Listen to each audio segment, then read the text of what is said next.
Effectivement, ce qu'on me reproche, c'est de ne pas contester les accusations à l'encontre d'Israël sur notamment cette question du génocide, puisque je donne un cours depuis 30 ans à l'Université de Bruxelles sur la Shoah et les génocides du XXe siècle. Et ça aussi me met sous le feu des critiques et même de certains de mes collègues et des cercles étudiants de mon université.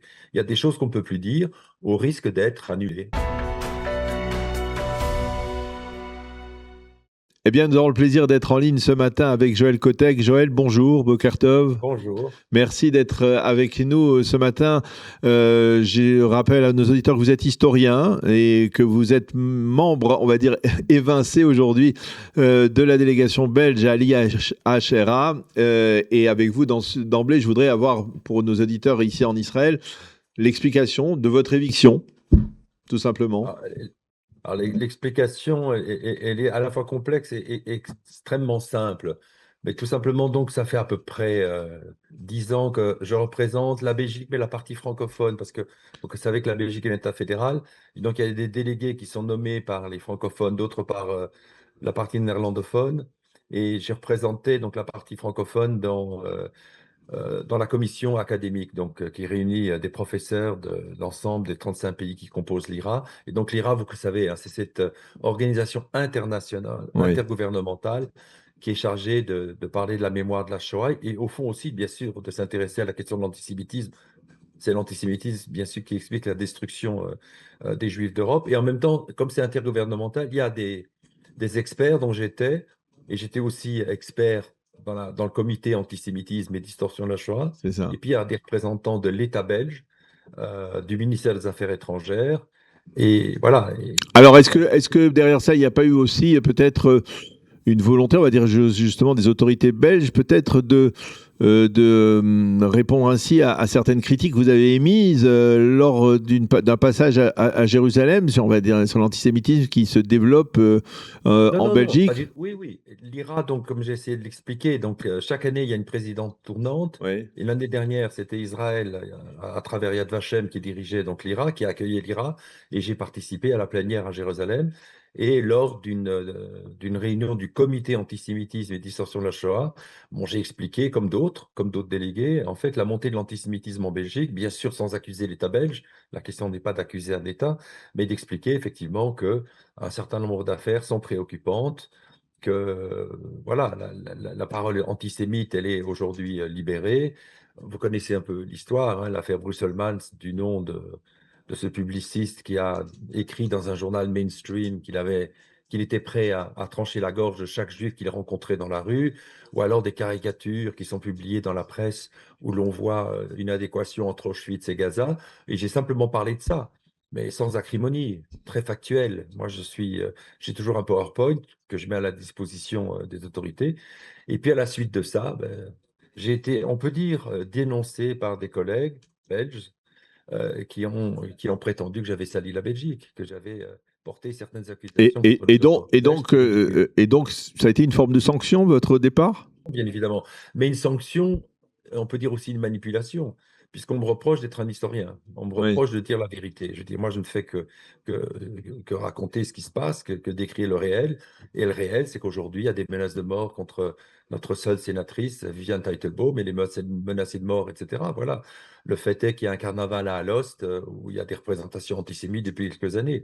C'est tout ce que j'ai dit. Mais j'ai salué les autorités belges pour la protection Alors devant justement, notamment l'école de ma fille. c'est une question qu'on a abordée il y a quelques jours avec Yanis Roder, qui lui aussi est historien et qui lui aussi dénonce, on va dire une sorte de radicalisation de l'expression de l'antisémitisme et du fait qu'aujourd'hui, quelque part, les Juifs sont presque accusés de soutenir Israël et on est passé à un nouveau palier. C'est pas même pas d'être sioniste, c'est même tout simplement de ne pas critiquer Israël, de ne pas dire qu'Israël est un État génocidaire. Suffit peut-être pour exclure ou mettre de côté, on va dire des personnalités belges ou des personnalités françaises juives.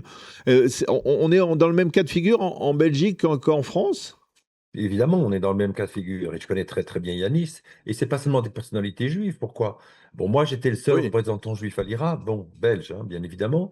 mais il y a des non-juifs aussi. C'est-à-dire que toute personne qui, effectivement, n'est pas anti-israélienne, qui ne se déclare pas anti-israélienne et qui ne dit pas qu'il n'y a pas de génocide à Gaza, bah, là, effectivement, il est déclaré suspect.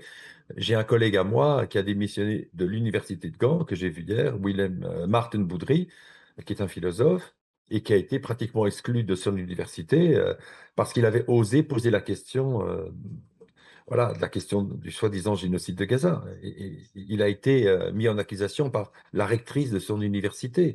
Et donc moi, effectivement, ce qu'on me reproche, c'est de ne pas, effectivement, de contester les accusations à l'encontre d'Israël sur notamment cette question de génocide, puisque je donne un cours depuis 30 ans à l'Université de Bruxelles sur la Shoah et les génocides du XXe siècle. Et ça aussi me met sous le feu des critiques et même de certains de mes collègues et des cercles étudiants de mon université.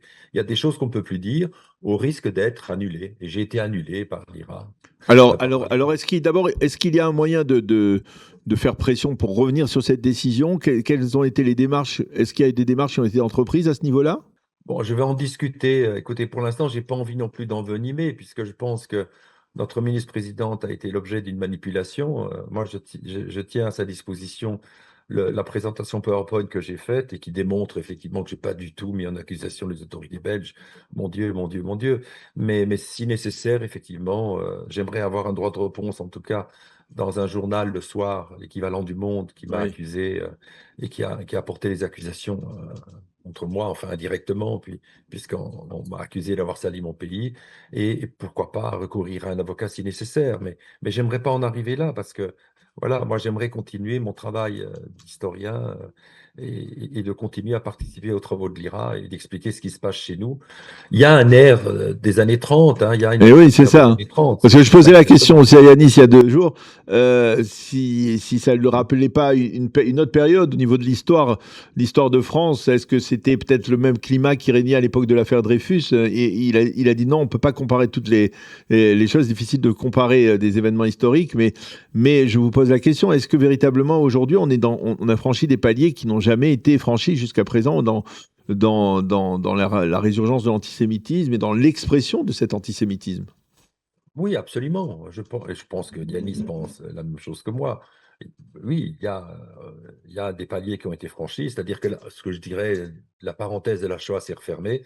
Voilà, Oui, c'est tout. Non seulement, voilà, on revient en quelque sorte à l'époque d'avant la Shoah, non pas dans les années 30 au sens de 1933. On ne vit oui. pas, il n'est pas question effectivement de régime antisémite, d'État antisémite, mais on est dans un climat d'avant les années 30, ou je dirais peut-être l'année 1932 pour, euh, pour que ce soit explicite, où effectivement, mais voilà, Vous connaissez par exemple, je vais vous poser la question de but en blanc, vous connaissez par exemple des juifs belges qui se cachent de leur judaïté aujourd'hui? alors, moi, ce que j'ai expliqué dans un journal que j'ai dirigé pendant très longtemps, le journal Regard, qui est un journal de Ah gauche, oui.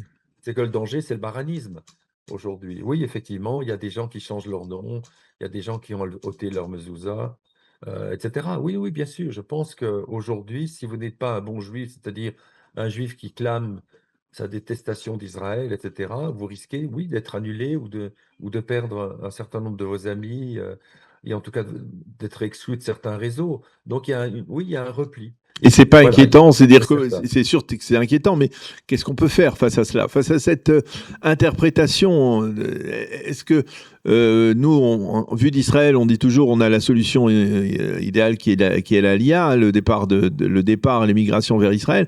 Mais quand on est sur place à Bruxelles, quand on voit de ses propres yeux ces changements, cette dégradation, qu'est-ce qu'on peut faire? On est Bah, nous, impuissant ce ou qu'on pas? fait à Bruxelles, en tout cas, moi, j'ai créé un centre d'études sur l'antisémitisme qui s'appelle l'Institut Jonatas. Et voilà, par exemple, mon institut a organisé les 2 premiers sondages d'opinion sur l'image des Juifs en Belgique qui n'avaient jamais été faits depuis 1945. Et voilà, ce qu'on fait, c'est qu'on objective, effectivement, et c'est ça qu'il faut, c'est objectiver, c'est pas insulter, c'est pas stigmatiser, c'est tout simplement décrire un corps réel. Et dans les 2 sondages qu'on a faits, et dans de multiples études qu'on est en train de préparer, ben, on explique tout simplement le fait qu'aujourd'hui, il y a encore 22% de Belges qui estiment que les Juifs ont tué le Christ, 22% qui estiment que les Juifs constituent une race inassimilable à l'Europe. Donc voilà, on fait ça. Et là, je vais publier à la rentrée un ouvrage sur justement la question du génocide à travers voilà, à travers Gaza, et qui explique à la fois d'un point de vue juridique, d'un point de vue historique et d'un point de vue politique, le fait qu'Israël ne saurait être accusé de génocide à Gaza. Voilà, il faut travailler et il faut témoigner, il ne faut pas se laisser faire, il ne faut certainement pas se moraliser. Et il y a, on va dire, au sein de la population belge, au sein des autorités belges, on va dire, du monde universitaire, des gens qui soutiennent. Vous parliez d'un ami à vous qui a été d'une certaine manière démis de ses fonctions, mais il y en a qui se mettent aux côtés, on va dire, de l'État d'Israël, aux côtés de la communauté juive pour lutter contre ce phénomène. Oui, alors encore une fois, aux côtés de l'État d'Israël, c'est autre chose, hein. Vous Oui. savez, moi, ce gouvernement d'Israël ne me plaît absolument Non, pas. je parle de Je suis l'État aux d'Israël, côtés je parle pas des du gouvernement Israéliens israélien. et du Bon, peuple juif, mais ouais, certainement pas du côté de Ben Gvir, qui pour moi est le malheur d'Israël, si vous me permettez. oui. Mais oui, bien sûr qu'il y a un certain nombre de gens, mais c'est vrai qu'il faut en payer, il faut en payer le prix.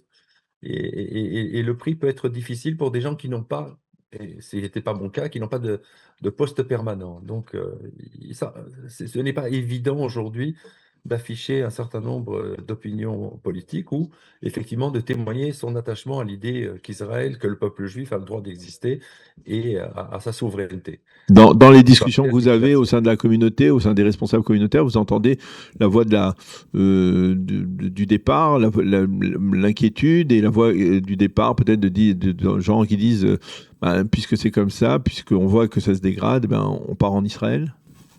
Alors, il y a beaucoup de groupes de discussion, et je dirais que dans les repas aujourd'hui, ce qui n'était pas le cas il y a 3 ans, c'est depuis le 7 octobre, il y a pas mal de gens, de juifs de Belgique, qui pensent effectivement quitter le pays sans savoir où aller. Encore une fois, la situation en Israël nous paraît compliquée aujourd'hui.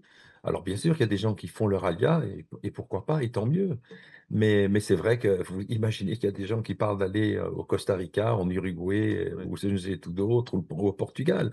Il y a beaucoup d'Israéliens d'ailleurs qui sont en Grèce aussi aujourd'hui. Donc, il y a, oui, et ces discussions-là, vous les trouvez aussi bien à Bruxelles qu'à Londres ou à Paris. Oui. Donc, c'est assez, oui, c'est symptomatique d'un climat voilà, D'un climat préoccupant en tout cas. Merci d'un climat beaucoup. très préoccupant. Tout à fait, voilà. Eh bien, merci beaucoup, Joël Kotek, de nous avoir éclairé donc sur cette situation. Je rappelle que vous êtes historien et que vous avez donc été évincé pardon, de la représentation de la délégation belge de l'IHRA. Merci d'avoir été avec nous ce matin. Bonne continuation, à bientôt. Merci à vous.